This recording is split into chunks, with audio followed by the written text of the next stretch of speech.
آیت نمبر 192 سورۃ الشعراء، اس کا 11واں رکوع اور 19ویں پارے کا 15واں رکوع۔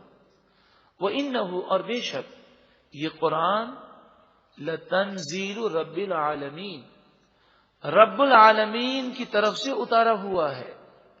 نزل بہ الروح الامین، اسے لے کر روح امین جبریل امین اترے ہیں۔ علی قلبک، آپ کے دل مبارک پر اس قرآن کا نزول ہوا۔ لتکون من المنذرین، تاکہ آپ ڈر سنانے والے بن جائیں، لوگوں کو اللہ کے عذاب سے ڈرائیں۔ بلسان عربی مبین، واضح عربی زبان میں یہ قرآن نازل ہوا۔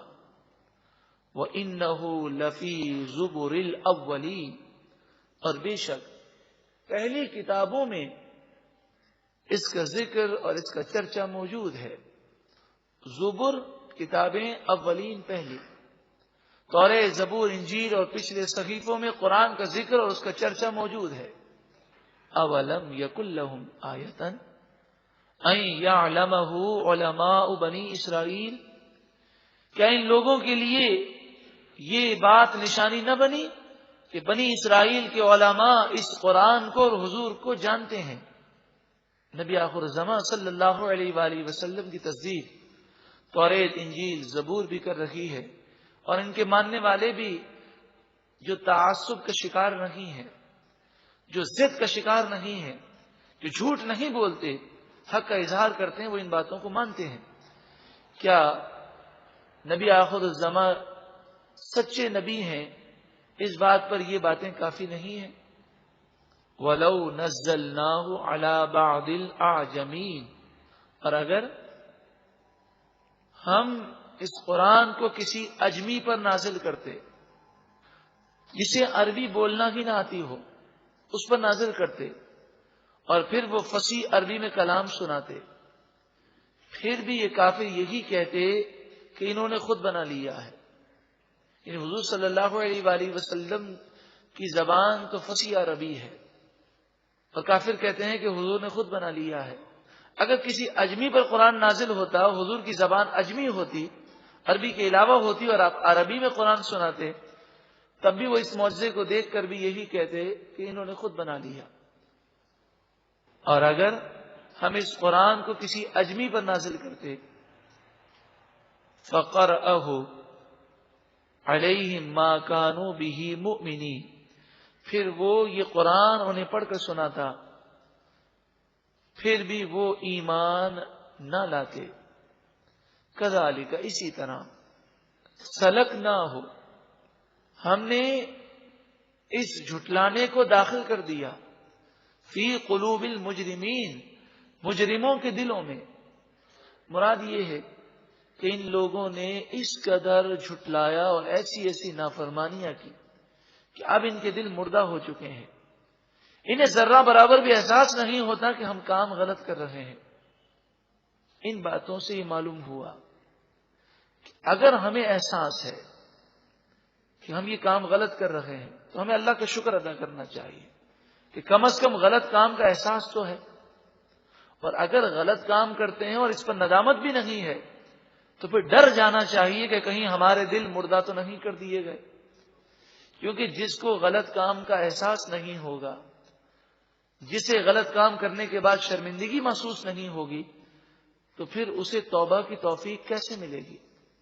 لا یؤمنون بہ، یہ لوگ اب ایمان نہیں لائیں گے، حتی یروا العذاب العلیم، جب تک کہ وہ دردناک عذاب نہ دیکھ لیں۔ یعنی کبھی کبھی انسان کا دل ایسا مردہ ہو جاتا ہے کہ بڑی بڑی نشانیاں دیکھنے کے باوجود بھی سدھرتا نہیں، پھر وہ توبہ کرتا ہے، یہ کافر ہے تو ایمان لاتا ہے، اس وقت جب وہ دردناک عذاب دیکھ لیتا ہے، مگر پھر کوئی چھٹکارا نہیں ہوتا۔ فَيَأْتِيَهُمْ بَغْتَةً، بس وہ عذاب ان کے پاس اچانک آئے گا، وَهُمْ لَا يَشْعُرُونَ، اس حال میں کہ وہ شعور نہیں رکھیں گے، ان کے وہم و گمان میں بھی نہیں ہوگا۔ موت بھی اچانک آتی ہے ہمارے لیے، اور ہمارے لیے قیامت بھی اچانک ہوگی. اسی طرح مصیبتیں اور بیماریاں بھی اچانک آتی ہیں. فَيَقُولُوا پس وہ کہیں گے هَلْ نَحْنُ مُنظَرُونَ کیا ہمیں مہلت دی جائے گی. مراد یہ ہے کہ جب عذاب دیکھیں گے تو کہیں گے کہ کاش ہمیں اب مزید مہلت مل جائے, اب توبہ کر لیں گے, لیکن پھر مہلت نہ دی جائے گی. کافروں نے نبی اکرم صلی اللہ علیہ وآلہ وسلم سے عرض کی کہ آپ جس عذاب سے ڈرا رہے ہیں کئی سال گزر گئے, اس عذاب میں سے تو کچھ بھی ہمارے پاس نہیں آیا. اگر ہم غلط ہیں تو جلدی عذاب ہمارے اوپر بھیجیں. انہوں نے مذاق اڑایا. افبعذابنا یستعجلون کیا وہ ہمارے عذاب کی جلدی مچا رہے ہیں. افرأیت ان متعناہم سنین ذرا بھلا بتاؤ اگر ہم انہیں کئی سال تک عیش و عشرت میں رہنے دیں, دنیاوی ساز و سامان انہیں دیں, صحت تندرستی اولاد مال کی فراوانی ہم کر دیں کئی سالوں تک. ثم جاءہم پھر ان کے پاس آئے ما کانوا یوعدون وہ عذاب جس کا وعدہ ان سے کیا جاتا ہے. موت پر عذابات شروع ہوں گے قبر کے اور آخرت کے, قیامت ہے, اس کے علاوہ دنیاوی طور پر پکڑ. ما اغنا عنہم ما کانوا یمتعون تو جو کچھ ان کو دیا گیا یہ مال اولاد انہیں اللہ کے عذاب سے کچھ بھی نہیں بچا سکیں گے. تو چاہے کتنی لمبی عمر ہو جائے, چاہے کتنا ہی ان کے پاس مال جمع ہو جائے, جب اللہ گرفت فرمائے گا تو کوئی انہیں بچا نہیں سکے گا. وما اہلکنا من قریۃ الا لہا منذرون اور ہم نے جس بستی کو ہلاک کیا اس کے لیے ڈر سنانے والے مقرر کیے, انبیاء اور رسل, جنہوں نے ان بستی والوں کو سمجھایا, پھر بھی وہ نہ سمجھے تو عذاب آ گیا. حضور کی آمد کے بعد اور حضور کے وصال کے بعد اب کوئی نبی نہیں آئے گا. قرآن ہمارے لیے مبلغ ہے, قرآن ہمارے لیے نصیحت کرنے والا ہے. اب بھی اگر کوئی قرآن کی باتوں پر بھی عمل نہ کرے تو کیا جب وہ پکڑ لیا جائے گا پھر وہ توبہ کرے گا. ذکر یہ ساری باتیں نصیحت کے لیے ہیں. وما کننا ظالمین اور ہم ظالم نہیں ہیں. جو مصیبت انسان پر آتی ہے یہ اس کے کرتوتوں کا نتیجہ ہے. وما تنزلت به الشیاطین شیاطین اس قرآن کو لے کر نہیں اترے. وما ينبغي لهم اور شیاطین اس کے قابل بھی نہیں ہیں. وما يستطيعون اور وہ اس کی طاقت بھی نہیں رکھتے. انہم عن السمع لمعزولون بے شک وہ سننے کی جگہ سے دور کر دیے گئے ہیں. مراد یہ کہ جب وحی نازل ہوتی ہے تو شیاطین قریب نہیں آ سکتے. پھر آسمانوں پر فرشتوں کے کلام کو شیاطین نہیں سن سکتے. سرکش جنات یہ بھی شیاطین ہیں. فلا تدعو مع اللہ الہا آخر اللہ کے ساتھ کسی دوسرے خدا کی پوجا مت کرو. فتکون من المعذبین ورنہ تم عذاب شدہ لوگوں میں سے ہو جاؤ گی, یعنی تم پر بھی عذاب نازل ہوگا. وَأَنذِرْ عَشِيرَتَكَ الْأَقْرَبِينَ اور اے محبوب صلی اللہ علیہ وسلم اپنے قریبی رشتہ داروں کو ڈر سنائیے. یہ جب آیت کریمہ نازل ہوئی نبی اکرم صلی اللہ علیہ وآلہ وسلم نے اپنے قریبی رشتہ داروں کو بلایا اور بعض کے پاس آپ تشریف لے گئے اور انہیں اسلام کی دعوت پیش کی. ہمیں بھی چاہیے کہ ہم اصلاح کا آغاز پہلے تو اپنی ذات سے کریں. اپنے 5 فٹ یا 6 فٹ کے جسم پر اسلام نافذ کرنے کی کوشش کریں, اور اس کے ساتھ ساتھ ہم اصلاح کے لیے کوشش اپنے گھر میں کریں. اپنے بیوی بچوں، والدین، اپنی اولاد، اپنے بھائی بہنوں پر، اور پھر اس کے بعد اور اس کے ساتھ، اس کے بعد کا مطلب یہ نہیں کہ جب تک یہ سدھر نہ جائیں آپ آگے نہیں کہہ سکتے.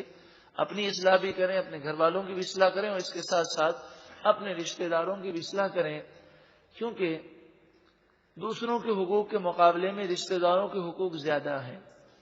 جب ہم دوسروں کو جہنم سے بچانے کی کوشش کرتے ہیں تو سب سے اہم تو یہ ہے کہ ہم اپنے رشتہ داروں کو جہنم میں جانے سے روکنے کی کوشش کریں.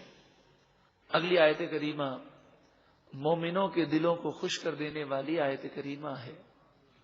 سورہ شعراء آیت نمبر 215. وَاخْفِضْ جَنَاحَكَ، اے محبوب کریم صلی اللہ علیہ وسلم اپنے رحمت بھرے بازو بچھا دیجئے. لمن اتبعک من المؤمنین، ان لوگوں کے لیے جو مومنین میں سے آپ کے پیروکار ہیں، یعنی محبوب جو آپ کے فرما بردار ہیں، جو آپ سے محبت کرتے ہیں، ان پر اپنی رحمتوں کو آپ نازل کر دیجئے اور رحمت بھرے بازو ان کے لیے بچھا دیجئے. اگر آج بھی ہم رسول اللہ صلی اللہ علیہ وسلم کے فرما بردار بن جائیں تو حضور رحمت للعالمین پہلے بھی تھے اور آج بھی ہیں. حضور کرم فرمائیں گے اور انشاءاللہ دونوں جہاں میں بیڑا پار ہو جائے گا. فَإِنْ عَصَوْكَ، پس اگر وہ آپ کی نافرمانی کریں، فَقُلْ، تو محبوب آپ کہہ دیجئے، انی بریء مما تعملون، بے شک تمہارے تمام کاموں سے بیزار ہوں. آج بھی رسول اللہ صلی اللہ علیہ وسلم ہمارے کاموں کو دیکھ رہے ہیں. بتائیے ہماری گناہوں بھری حرکتیں دیکھ کر سرکار دو عالم صلی اللہ علیہ وسلم کس قدر رنجیدہ ہوتے ہوں گے. بندہ اور کچھ نہیں کر سکتا تو کم از کم یہ نیت کر لے کہ اے پروردگار، میں اپنے عمل سے اپنے محبوب کریم صلی اللہ علیہ وسلم کو رنجیدہ نہیں کروں گا. ایسا عمل اختیار کریں کہ فرمایا کہ جب بندہ نیک عمل کرتا ہے تو محبوب کریم صلی اللہ علیہ وسلم قبر انور میں خوش ہوتے ہیں. اور جب ہم حضور کی سنتوں پر عمل کریں گے حضور نظر کرم فرمائیں گے، ہماری مشکلات حضور کی نظر کرم کے صدقے میں دور ہو جائیں گے. وَتَوَكَّلْ عَلَى الْعَزِيزِ الرَّحِيمِ، اور اے محبوب آپ بھروسہ کریں عزیز رحیم پروردگار پر. ہر مومن کو چاہیے کہ اس کا اللہ پر بھروسہ ہو. الذی یراک حین تقوم، وہ رب جو آپ کو دیکھتا ہے جب آپ کھڑے ہوتے ہیں.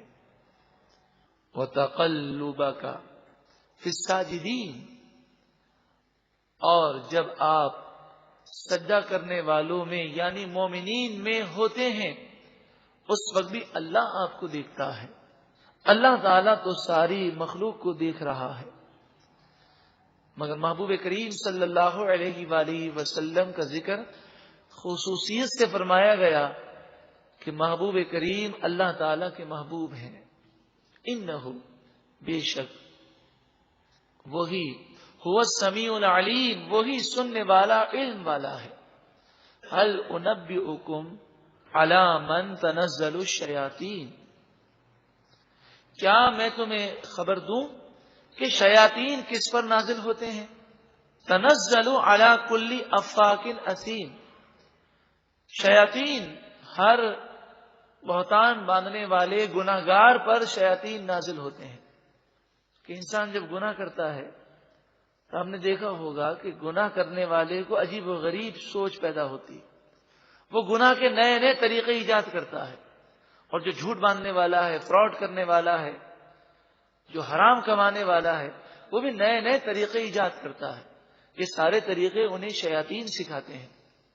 اور اس میں شعراء بھی موجود ہیں کہ جو شاعر ہیں مگر شریعت پر عمل نہیں کرتے اور حدود شریعت کا خیال نہیں کرتے، تو وہ جب شعر کہتے ہیں تو اس میں کفریات تک بک دیتے ہیں. وہ اشعار کہتے ہیں تو اس کے اندر مبالغہ آرائی کرتے ہیں، جھوٹ بولتے ہیں. تو ایسے اشعار جو بیہودہ ہوں، جن میں کفریات ہوں، یا جن میں جھوٹ ہو، ایسے اشعار کے لکھنے والے بھی سخت گناہگار ہیں، اور ایسے اشعار کو پڑھنے والے، سننے والے، جھومنے والے سب گناہگار ہیں۔ یہاں تک کہ اگر کوئی فلمی گانا ہو اور اس کے اندر کفریہ اشعار ہیں اور کوئی اسے گنگنائے یا پڑھ کر جھومنے لگے، تو وہ اگر کفر ہے تو پڑھنے والا، سن کر جھومنے والا بھی کافر ہو جائے۔ آج فلموں میں ایسے بے شمار اشعار ہیں۔ اس کی مزید معلومات حاصل کرنا چاہیں تو آپ امیر اہل سنت کا یہ رسالہ پڑھیں، گانے باجے کی تباہ کاریاں۔ آپ نے ایسے کئی اشعار گانوں کے لکھے ہیں جو آج نوجوان نسل اسے گنگناتی ہے اور اس سے انسان کافر ہو جاتا ہے۔ بس ایک مثال کے لیے، سمجھانے کے لیے ایک شعر آپ کے سامنے میں پیش کرتا ہوں۔ اس مفہوم کا کوئی شعر ہے، امیر اہل سنت نے اس رسالے میں لکھا ہے: حسینوں کو آتے ہیں کیا کیا بہانے، خدا بھی نہ جانے تو ہم کیا جانے، نعوذ باللہ من ذالک۔ اب دیکھیں اس کے اندر خدا بھی نہ جانے، تو یہ کفر ہے کہ یہاں پر اللہ کے علم کا انکار ہے۔ تو اب جو کیسٹ لگا رہا ہے، جو سن رہا ہے، جھوم رہا ہے، اسے معلوم بھی نہیں اور وہ ایمان سے محروم ہو گیا۔ اب نہ اس کی نماز قبول ہوگی، نہ روزے قبول ہوں گے جب تک کہ وہ تجدید ایمان نہ کرے۔ اللہ تعالیٰ ایسے اشعار سننے سے ہم سب کو محفوظ فرما۔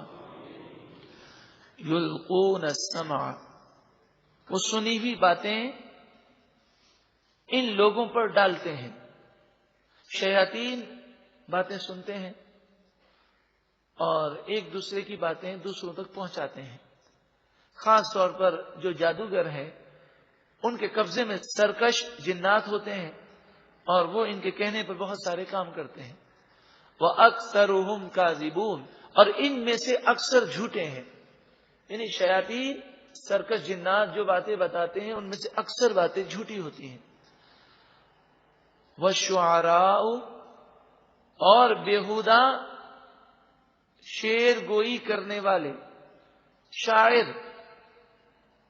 یتبعہم الغاوون، ان شاعروں کی پیروی کرتے ہیں گمراہ لوگ۔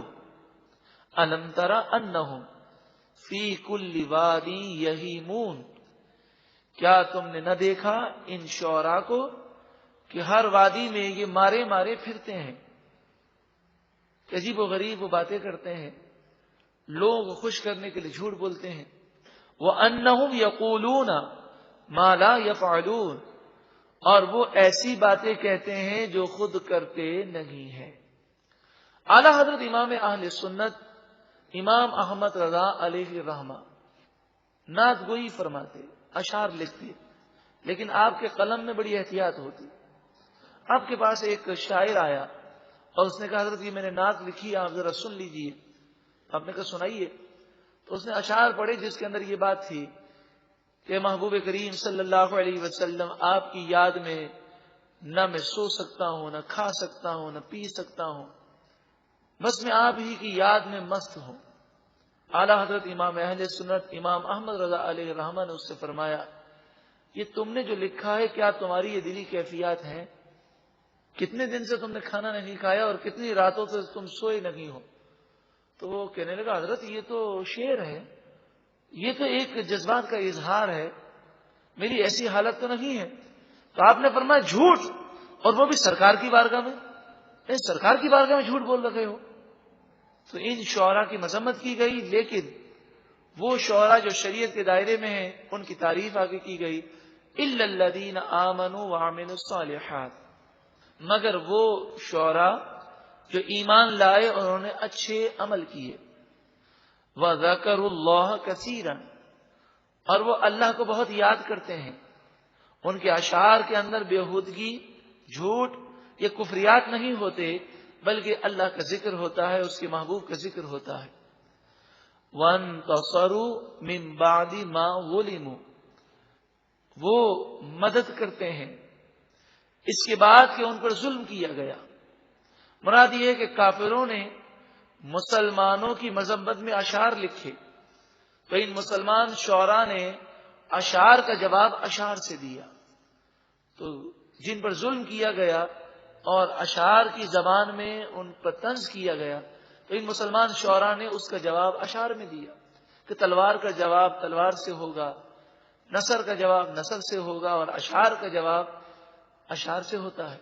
اس میں حضرت حسان بن ثابت رضی اللہ تعالی عنہ بھی داخل ہیں. کیا مسجد نبوی شریف میں کھڑے ہوتے اور حضور اقدس صلی اللہ علیہ وآلہ وسلم ان کے لیے ممبر بچھاتے, اور کافر جو اشعار کی صورت میں حضور صلی اللہ علیہ وسلم کی توہین کرتے تو حضرت حسان بن ثابت اشعار کے اندر ہی ان کا جواب دیتے اور حضور ان کے لیے دعائیں فرماتے.